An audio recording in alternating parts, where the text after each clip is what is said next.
Coming up next, a day after the explosion at the Boston Marathon, a Midlands runner returns home and tells us her story. The details next.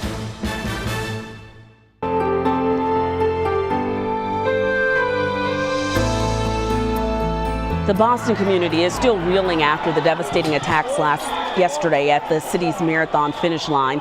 Tonight, runners from our state are just getting back home after participating in that race. Amy McDonough, who is legally blind, finished the marathon about an hour before the explosion. She says the scene up there is one she'll never forget. And as we're going back, we hear all these sirens, and like, man, that sounds like more than just something for dehydration or something.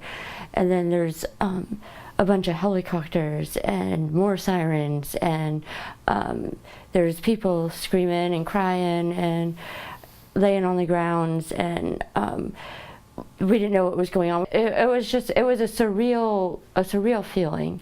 And we just totally forgot about that we just ran a marathon and everything. They're just crying and crying, and because nobody knows what's really going on, and everything just shut down. We didn't have phones, so we couldn't call anybody. We could text, and I mean, nobody ate dinner that night. Federal investigators are going over the scene of the bombing looking for evidence. They are learning more about the explosive devices that killed at least 3 people and injured more than 170.